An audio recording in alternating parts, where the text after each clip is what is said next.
दोस्तों, मेरा नाम प्रगतिश्री है और मैं एक एस्पिरेंट हूँ। मेरा इंग्लिश लिटरेचर में नेट क्वालिफाइड है और मैं असिस्टेंट प्रोफेसर की जॉब की प्रिपरेशन करती हूँ। नेट क्लियर होने के बाद जब फॉर्म निकले असिस्टेंट प्रोफेसर के आरपीएससी और एमपीपीएससी से, तो मैं फॉर्म भरने गई, लेकिन वहाँ जाकर मेरा फॉर्म रिजेक्ट हो गया। क्यों हो गया? क्योंकि मेरे 55% नहीं थे, मेरे परसेंट हैं 54.89 समथिंग। ऐसा क्यों? क्यों नहीं है मेरे, और मैं क्यों नहीं भर पाई? फर्स्ट रीज़न तो ये कि अदर स्टेट वालों को मिनिमम 55% चाहिए।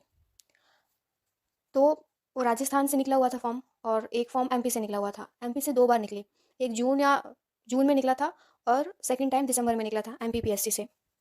मैंने अपना मास्टर्स जो है इंग्लिश लिटरेचर में वो बुंदेलखंड यूनिवर्सिटी झांसी से किया है। मतलब मैं कैंपस स्टूडेंट नहीं हूँ, मेरा कॉलेज झांसी से एफिलिएटेड है। बुंदेलखंड यूनिवर्सिटी जो है, उन्होंने मेरी कॉपी को अच्छी तरीके से इवेलुएट नहीं किया। उन्होंने मुझे हर क्वेश्चन में 2-2 मार्क्स दिए, जो 4 नंबर के एक थे, मतलब आधे सब में, 4 में से उन्होंने 2-2-2 सब में दिया। और बाकी जो 20 नंबर के 3 क्वेश्चंस थे, उसमें भी उन्होंने मुझे 11-12 और किसी में 10 ऐसे ही दिए। क्या ये तरीका है कि 4 में से 2 ही मिलेंगे हर नंबर में? किसी में ढाई नहीं हो सकता, किसी में 3 नहीं हो सकते, या किसी में 1 नहीं हो सकता? कम भी तो हो सकता है। तो जब रिजल्ट आया मेरा, तो यूनिवर्सिटी एक फैसिलिटी प्रोवाइड करती है कि आप अगर अपने इवैल्यूएशन से संतुष्ट नहीं हो तो कॉपी मंगा के आप उसको चैलेंज इवैल्यूएशन के लिए भेज सकते हो। तो मैंने अपनी कॉपी मंगवाई, उसका चार्ज होता है 500 रुपये और प्रोसेसिंग फ़ी 50 रुपये होती है, तो 550 एक कॉपी का हो गया।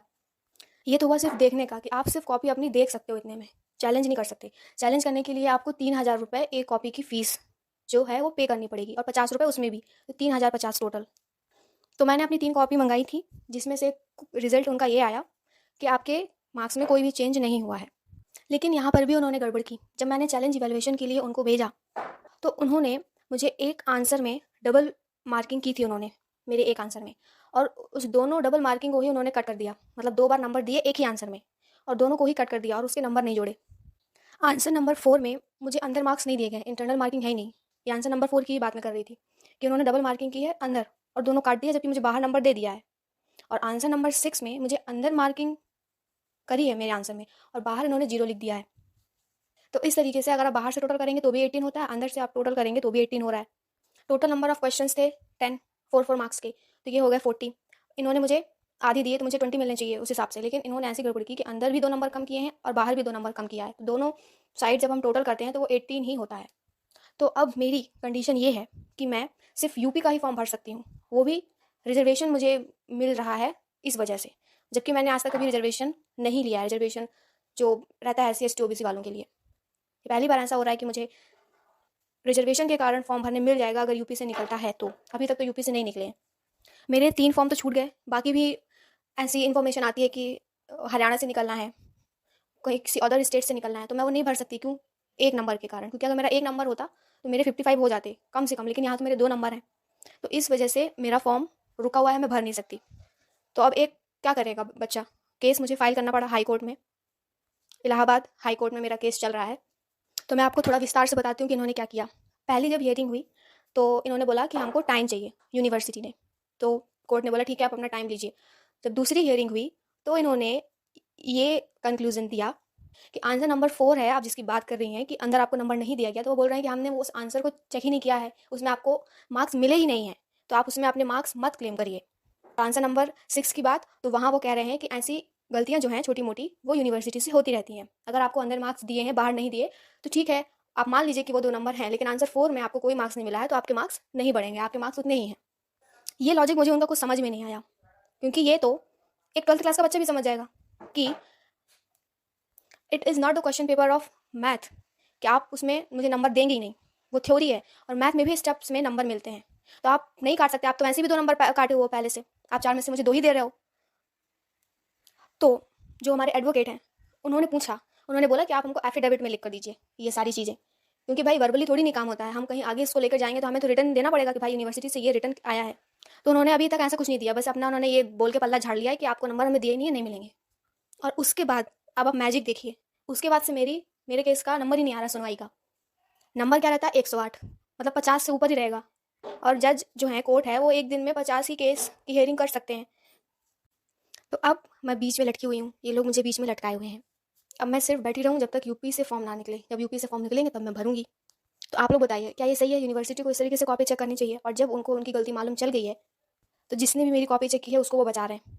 मेन फंडा यही है इन लोगों का कि सिर्फ ये लोग जल्दी जल्दी कॉपी चेक करके खुद अमीर बनना चाहते हैं। कॉपी चेक करो, पैसे कमाओ।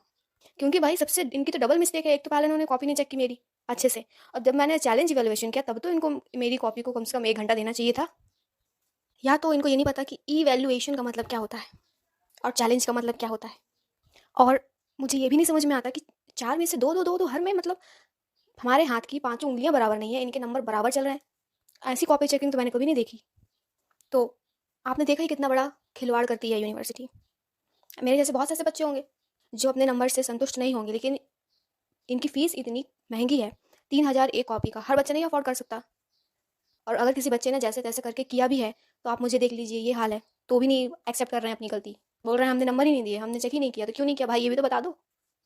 तो जितने भी बच्चे देख रहे हैं, जो बच्चे कॉलेज में पढ़ते हैं, तो उनसे मेरी यही रिक्वेस्ट है, यही अपील है कि अगर आप अपने मार्क्स से संतुष्ट नहीं है, सेटिस्फाइड नहीं है, तो आप अपनी कॉपी खुलवाएं और जांच कराएं उसकी।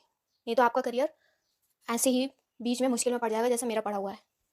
और जो मेरे ये परसेंट हैं 54 55 अगर हो भी जाते हैं आगे फ्यूचर में, तो भी मैं इनसे खुश नहीं हूँ, क्योंकि इन्होंने जिस तरीके से कॉपी चेक की है, इस तरीके से कॉपी नहीं चेक की जाती है। मुझे अपने पे इतना विश्वास था कि 60 से तो ऊपर बन ही जाएंगे। मैं अपने आप को बहुत होशियार नहीं कह रही कि मैं बहुत होशियार हूँ, क्योंकि मैंने ऐसे भी बच्चे देखे हैं जिनको इंग्लिश की हिंदी नहीं निकालने आती है, वो 60% 72% ऐसे लेके बैठे हुए हैं इंग्लिश में। बिल्कुल लिख के चले आते हैं भूसा जैसे, बिल्कुल पैराग्राफ पे पैराग्राफ, ना पॉइंट रहता है ना डायग्राम रहता है कुछ। उनके 60% बन जाते हैं। उनको तो थोड़ी सी आप टफ स्पेलिंग दे दो तो उसका वो प्रोनाउंसिएशन ही नहीं कर पाएंगे। और ये मैं एक्सपीरियंस से बता रही हूँ, ये मैं झोंक नहीं रही हूँ। मैंने खुद देखा है अपने बच्चों को जो मेरे साथ पढ़ते थे। तो आप लोग इस वीडियो को ज़्यादा से ज़्यादा शेयर करें ताकि लोगों को मालूम चले, क्योंकि बच्चे थोड़ा सा डर जाते हैं, सहम जाते हैं, सोचते हैं कि हम क्यों करें, कहीं हम पे ही ना भारी पड़ जाए। डरते हैं थोड़ा लोगों के सामने बोलने से कि हमारी कॉपी में ही गलती ना निकले। देखिए, गलती तो टॉपर की कॉपी में भी होती है। टॉपर जो होते हैं वो उनके आंसर बिल्कुल परफेक्ट नहीं होते हैं, लेकिन किसी बच्चे की ऐसी भी कॉपी ना चेक की जाए कि उसका करियर ऐसे बीच में फंस जाए। कई बच्चे सोचते हैं कि अरे वो तो प्रोफेसर है, हम से कोई सवाल पूछ लिया तो आप पूछने दीजिए, जो बने तो बोल दीजिए हाँ बनता नहीं है तो नहीं बनता है। आपको अपने आंसर्स और अपनी कॉपी पे भरोसा होना चाहिए।